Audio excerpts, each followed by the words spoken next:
Hello, everyone. Welcome back to part 3 of this July 28th, 2010 news series for Global Government News. I'm Darko, and if you're just joining us now in this video series, we've already covered a bunch of news, and I recommend you check out the other two videos. We've talked about a lot of stuff as far as unemployment. The WikiLeaks are trying to be, might be prosecuted. But just a lot of stuff, so I recommend you checking them out. But this article is titled Iran Arrests 9 over the Zahedan attack. If now you remember, this is 27 people that were killed in a double explosion in Iran recently within the past month. It says Iranian Interior Minister Mostafa Mohammad-Najjar says 9 individuals have been arrested in connection with the Zahedan terrorist attack, which left 27 people dead. Quote, two have been indicted and 7 individuals are suspected of aiding and abetting the perpetrators of the attack, said Najjar. The Iranian minister went on to reveal measures taken to immobilize terrorists, saying we've blocked the path these individuals used in a bid to counter them. And it says, Najjar went on to say that a string of security and intelligence measures have been taken in terms of border control and imposing restrictions on movement from neighboring countries.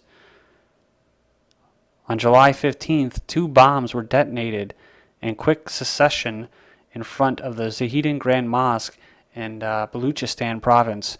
This is the big kicker here, guys. At least 27 people have lost their lives and more than 270 others were injured in the incident, which was blamed on the extremists Wahhabis and Salafis. Not sure if I pronounced that, sorry if I didn't. But it says that it was blamed on the extremists Wahhabis and Salafis trained by U.S. intelligence in Pakistan. So you see what's going on? I mean, with the documents, the WikiLeaks documents, basically saying that the U.S. is funding Pakistan and Pakistan is funding the Taliban. Well, that's how it goes. The companies. Well, the countries are companies or corporations, like that movie The Network said. And they don't just attack somebody directly, because that would look too much like World War II, right? Oh, Germany. It was Germany that attacked somebody. No, it's if you want to attack somebody, you go into a neighboring country, you buy them out, and then you infiltrate and cause and stir up political unrest and that, so that you can come in, so you can justify you coming in the area. So that's how it works. But I just thought it was interesting that they would include that in that article at the bottom. But it says this next one is U.S. funds sedition leaders to topple Iran. A top Iranian cleric says the U.S. has given, quote, the leaders of sedition $1 billion in order to topple the Islamic establishment during last year's post-election unrest. It was quoted as saying, I have acquired documents showing that the Americans paid $1 billion to leaders of sedition through Saudi individuals who are currently the U.S. agents in regional countries, which is correct, right? The Saudis are pretty much on the U.S.-Israeli side. And it said, quoted head of the Guardian Council, Ayatollah Ahmad Jannati, as saying on Tuesday, these, quote, Saudis who spoke on behalf of the U.S. told the opposition figures, if you can overthrow the Islamic establishment, we would pay another $50 billion, he added. And he says the opposition leaders staged riots with the help of the U.S., and they were confident that the Islamic Revolution will fall with the assistance of the U.S. because it is a soft war which causes people to break away from the Islamic system, he explained. I mean, wow, dude. I mean, you don't even hear that stuff. These guys are really, I don't know. I mean, I'm not saying that they're not New World Order or anything, but at least they call a spade over there, man.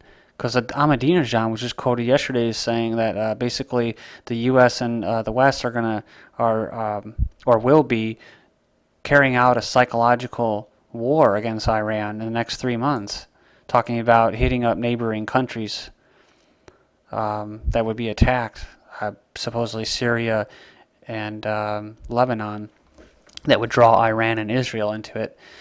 But yeah, I mean, that's crazy. He's talking about soft war. and creating stage riots, agent provocateurs, intelligence agencies, colored revolutions. I mean, that's good stuff right there. I mean, it's not good for us and our freedoms that we lose, but and as I just mentioned, Lebanon is being a possibility for kind of a proxy war, drawing Iran, Israel, the West, and the East into a world war, which I pretty much already in, but just to take it to the next level, right? That Lebanon or Syria would be striked or brought into this crisis. And just yesterday, I posted an article about Israel and Lebanon, and they discovered some kind of one of the world's largest natural gas reserves, and now they're going to fight over that, among other things. So check out those videos from July 27th. The news bulletin, but this is called Hariri Tribunal Takes Lebanon Closer to Crisis, published today, July 28, 2010. It says Lebanon is braced for another political crisis as a special tribunal set up to try the killers of Hariri, the former prime minister, appears to be heading towards indicting or indicting members of Hezbollah, the Shiite militia group, and they are associated usually with Iran. So you see how this works, and I was just saying how these countries they get torn between the West and the East, between Iran and Israel and the U.S., kind of like Saudi Arabia. See, Saudi Arabia just went with the West because the West needed oil, and they knew that they could provide them with something.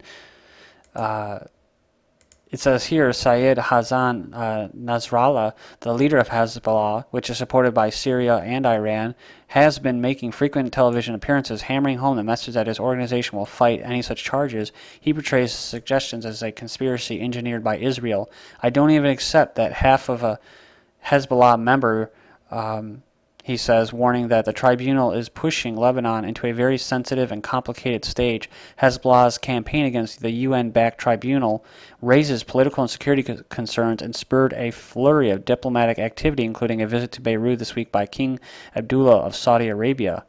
It says the 2005 assassination of Hariri, a well-connected Sunni leader backed by Saudi Arabia, was a political earthquake in Lebanon, deepening divisions in the society and inflaming sectarian tensions.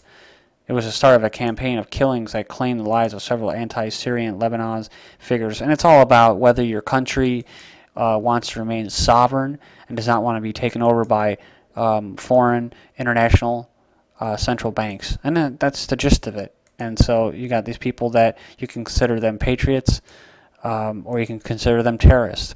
So you just take your pick. But I've always wondered how this whole conflict with Iran was going to kind of take place, how it was going to come to fruition, right? And I knew it wasn't going to be directly. So these seem to be the three countries that Syria, Lebanon, and Pakistan seem to be the three countries right now under the radar for drawing us closer into a war with Iran. And recently, Iran has been reaching out to countries such as Brazil and Japan and Turkey and that. So this says Iran, Japan to jointly build quake-resistant nuclear power plants. This is July 20th, 2010. And it says Japan's foreign minister has called on Iran to continue high-level contacts with his country over issues of mutual interest. Japan urges continued high-level contacts with Iran. This is March 25th, 2010. And this is from July 19th, 2010. Iran ready to cooperate with Japan on nuclear power plant construction. India ignoring Washington as it woos Iran. July 23rd, 2010. So you see, people are starting to side with them. You got Venezuela, Brazil, a bunch of other countries, China, Russia. Russia's saying, what are you doing, calling more sanctions on them. And what's interesting is HAARP, right? Earthquakes. The powers that be have a freaking earthquake machine, a machine that can create earthquakes, lightning, they can create rain, they can stop rain, they can create snow. So if you're going to build a nuclear facility, you might want to make it quake-proof, right? Oh, so check this little coincidence out. Mitsui says oil tanker possibly attacked near Hormuz. So a Japan oil tanker was attacked July 28th, 2010.